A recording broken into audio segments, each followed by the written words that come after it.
Hip hop is a tool to brainwash the masses and sell products.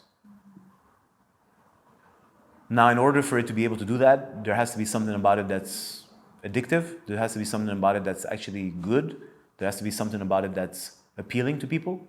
So I don't want to remove that, because I can appreciate anything, right? If this is good, it's good. The fact that this is good, like the fact that this piece of cake is good doesn't make it not poison. If you understand what I mean, right? It's what it is. I have no judgment on it. It's just what it is. So what it is today is a tool, a mass propaganda tool. It's poison, laced with sugar.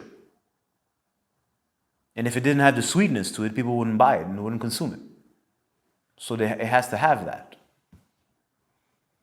So it gives you the impression that you're in contact with something true. You're not. It gives you an impression that you're in the presence of genius. Well, the real genius is how they are able to manipulate you. That's the real genius. And through that process, in order to be able to manipulate you, they have to seduce you. And they are.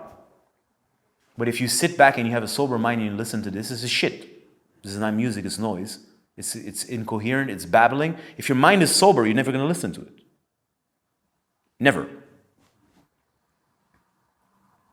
Because it's going to distort how you feel. So if I feel good about myself and I listen to this, now I'm going to start to feel like this. I don't want to feel like this. This sensation is like a corridor that leads straight to a dead end. What the hell would I... It leads straight to Raja's heat, but it's not even real heat. It's like toxic heat that leads me straight to want to hit somebody I don't want to hit, and steal something I don't want to steal, and desire something I never thought I wanted or wanted. That's what it awakens in me. So why would I want? I'm good. I have everything I need. I'm feeling peaceful and harmonious, and I listen to the sound and I get innervated. Why the hell would I want to bring this into my regimen? I'm good. Thank you so much. No, why would I want that? It has the capacity to do that. So in order to be able to do that, the artists have to be really good at it. And I don't want to diminish the skill set in order to be able to seduce you and to be able to make certain kinds of sound that are able to inject you with that venom. But nevertheless, at the end of the day, if you're sober-minded, I'm not going to say it's shit, but it is. It's poison. It's literally what it is. So if you're sober-minded, you don't want to listen to that because it's going to take you away from yourself. Yeah, but why would I want to go away from myself? Shouldn't music take me towards myself? So what I'm trying to say is that originally, hip-hop had a capacity. There was something in it, in its roots, that took you to yourself. It helped you to remember that inside yourself, something in you is upset. Something you feels oppressed. You may not know what the oppression is because you're living in suburbia and you have everything you need, but it's bringing you back to that part of you that's something's wrong. I'm being played. And I've really had enough. It did that. It had that capacity. It had a power. Because that's what it's supposed to be. That's what a sound is. It's speaking the truth. Yeah, but if you cut it from its roots, it doesn't do that anymore. Because it doesn't lead you to the truth. That universal truth of humanity being enslaved. Isn't it obvious that humanity is enslaved? That's what I've been saying throughout my whole series. You're a slave. Well, that's the sound that reminded humanity that they are slaves. That's my interpretation of it. It's not even an interpretation. It's exactly what it is. That is the sound, hip-hop, in its purest form. Once it had reached some kind of like mature, it was good. It wasn't still finding itself. This is great. This is early, mid-90s. It's awesome. It's awesome. It's awesome. It's fucking awesome. It's just awesome. Anybody who listens to it with ears and can feel it and can resonate and has the capacity to understand subtleness, you know exactly what they're saying. And although I'm not from there, I know exactly what you're saying. Well, how come I know exactly what you're saying if I never live what you live? Why do I understand exactly what you're saying?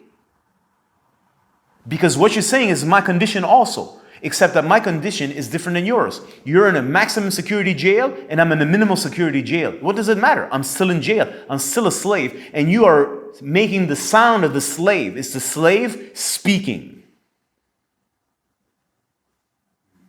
And all of us are slaves in different ways, and that sound is reminding you, but you're unconscious for the most part, that you are a slave, and that's why you're resonating with it, and that's why you want it, because it's just awakening that I've had enough of this, but you don't necessarily know what it is. So when the quote-unquote so-called conscious rap comes, or came, now they're starting to tell you well, what's going on? These people are doing this. These people are doing this. Now we got a real problem. Because if the sound of it is you're a slave, and the messenger or the MC is starting to say the truth, which means the messenger, the MC is saying what's really happening, not just playing with words for fun because they're kind of figuring how to dance on it. They're now speaking the truth. Now you have a fucking powerful weapon, because the sound awakens in everybody the remembrance that they're a slave, and then you have an educator, an MC, a teacher, a preacher, telling you, explaining to you, educating you in harmonious, rhythmic, poetic ways, things that would take you months to read. In a couple of sentences you understood. Bum, bum, bum, bum, bum, bum, bum, bum, bum. Now you got a problem. That's what quote-unquote Public Enemy represented. Now, I'm saying it represented that. Maybe there was some element to it, but at the end of the day, it's commercialized, and whoever's in charge, which we're not talking about right now, they already had command over it. So if we want to go into the history of this, this is the rift between Public Enemy and Professor Griff, and the rest is history. No, I don't want to be participating. This was supposed to be incorruptible. We're here to spread the message of truth. The band decided, no, we want to make money. And Griff said, no, I don't want no part of this, because I'm not going to sell my soul. Anyways, let's not get into this. But you see what I'm trying to say. So imagine the power of that, because that sound has a voice, and the voice is, listen, you're a slave. This is how it works. This is the situation. Look around you. You're being manipulated. These people don't care about you. Now imagine if that authentic voice with that authentic sound comes out. That's very powerful. That's going to wake up people. That's going to create a revolution in some way, some shape or form. Now, we can't let you have all that power. All we had to do is subvert it. Take it from you. Cut it from its roots. Now, we can still call it Public Enemy. But is it connected anymore? Nuh-uh. There's some kind of remnants of it, but this is Public Enemy. Now, one generation past that, it's over. That's the power. But it gives you the impression that it's still there. It's like refined sugar. Is it really sugar? I'm not sure. It ain't got nothing to do with the cane. Cane sugar, that is. It's so refined, I'm not sure what it is. But one thing is for sure, when you take it, it hits you. And it hurts your teeth. So it's used to seduce people. Because when you listen to it, you have the impression that it's a sound of freedom. It's the sound of the truth.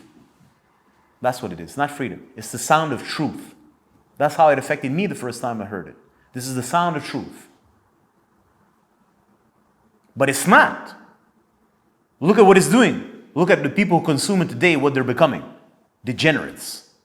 Whores, morons, imbeciles, clueless, dumber than dumber. I've never seen dumber people than today. Never.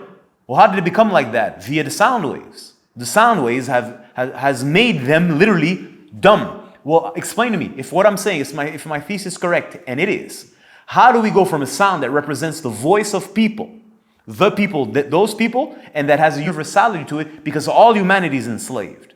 That's my prerogative. And those real hip-hop people will know exactly what I'm talking about. So how did it go to be the voice of truth, the sound of truth, of an oppressed humanity who says we've had enough, and become the very same tool that makes humanity dumber and more enslaved? Now, how does that happen?